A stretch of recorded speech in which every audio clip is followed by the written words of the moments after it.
So hi guys, I am Rufame Coral from BetMec 3G. So ang gagawin po natin ngayon ay ang activity 3. So una, kailangan natin gumawa ng circle. Click circle. Then type 6.5 na dimension. Then gagawa po tayo ng spacing na 2.5. So click line. Then type 2.5. Enter. So, ayan, meron na tayong spacing na 2.5. So, dito naman sa baba, ganun din, gagawa tayo ng spacing, pero 1 lang. So, click line, then type 1. So, ayan, meron tayong spacing, 2.5 dito at 1 dito sa baba. So, gagawa tayo ng guidelines, cross line lang, para mapadala ang ating pag-drawing mamaya ng mga i-drawing natin. So, ayan. Cross line lang. So, after nito, pwede nyo na i-copy. Copy lang, guys. Copy nyo dito. Copy. Then, dito nyo ilagay. So, ayan. Kita nyo naman, na-copy na. Ang result nyan is ganito na, 4 na circle. So, pag nakagawa na kayo ng 4 na circle na may guidelines na cross lines, gagawa na tayo ng unang drawing. So, sa unang drawing, click circle, then, ilagay nyo ang size na 2.1, then, 12 na 6. 1, 2, 3, 4, 5, 6, 7, 8, 9, 10, 11, 12. Then, enter. So, copy nyo lang tong circle, copy, then ilagay nyo sa taas. So, ayan, may dalawa na tayong circle. So, command array, then click nyo yung dalawang circle, enter, then click nyo yung polar. Tapos sa center nito na bilog, click nyo yung, i-click nyo lang para maging ganito.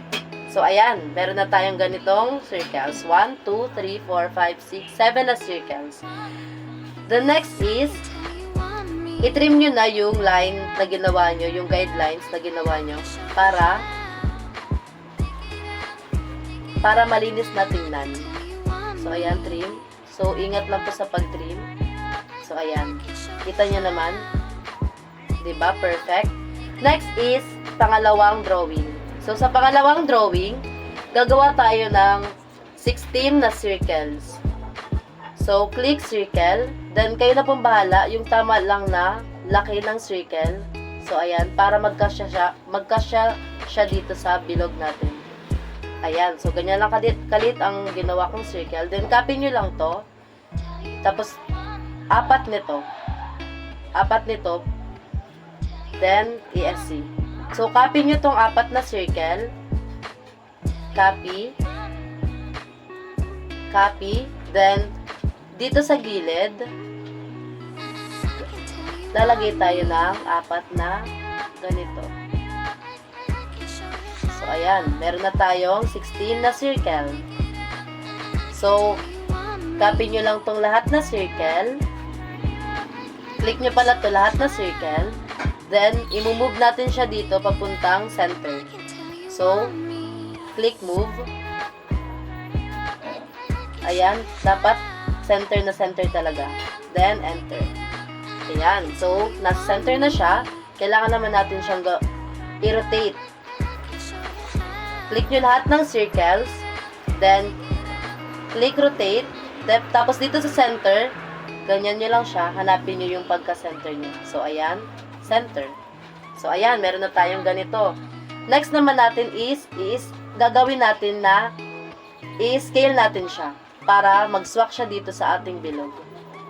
So, click nyo lahat ng bilog na 16 na circle. Huwag nyo pala isasama guys yung yung line niya, yung ginawa nating guidelines, para hindi tayo magkaroon ng error. So, click scale. Ayan. Then, move. So, ayan. So, ganito na yung result ng ating ginawa na sa pangalawang drawing. Then, i-delete nyo na to na guidelines na ginawa natin para malinis tingnan. So, delete. So, ayan. Next naman natin ay ang siyam na circle. Ganun ulit yung process niya, yung procedure niya dito sa pangalawang circle. Ganun din ang gagawin natin sa pangatlong circle. Pero tatlo nga lang. Tatlo. So, siyam lang na circle. So, click ulit circle. Tapos, dito sa center, gagawa tayo ng maliit ulit na bilog. Then, end. So, copy.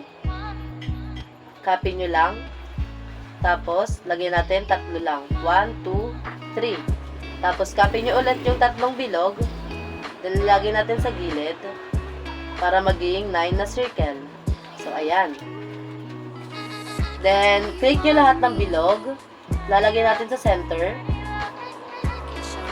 Move. Then, lalagyan natin siya sa center. Midpoint.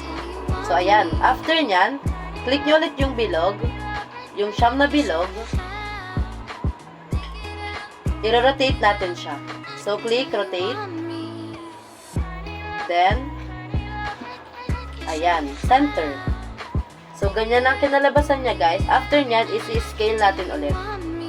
Click nyo lahat ng bilog, ulit. Then, click nyo ang scale. Scale. So, ganyan. Ayan. Then, click. So, ayan, meron na tayong ganitong drawing. Then, delete na lang ulit natin yung guidelines na ginawa natin para malinis tingnan. So, last drawing is yung parang spiral. So, click circle, type 2P, then enter. So, dito sa taas, hanggang dito sa baba, sa center pala, makakagawa tayo ng ganitong circle. Ayan. So, meron na tayong ganitong circle. Command array, then click the object, enter, then click nyo ulit yung color. Then, dito sa center, click nyo para maging ganito siya.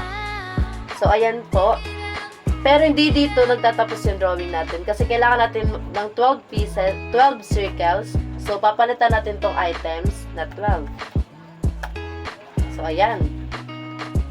Ganito na siya, guys. So, next is, iti-trim natin siya.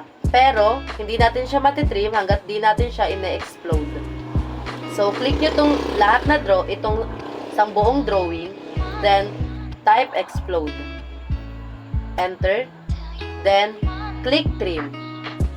So, ayan, pwede na tayo mag-trim.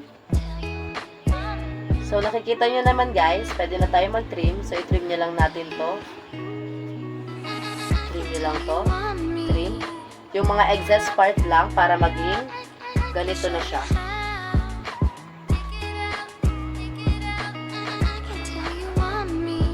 So, ayan. This is our final output.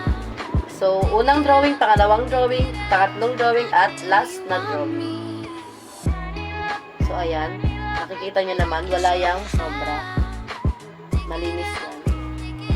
Ayan. Tapos may sukat siya na 2.5 ang spacing dito at 1 dito sa baba. So, thank you so much. Yun lamang po. Bye-bye!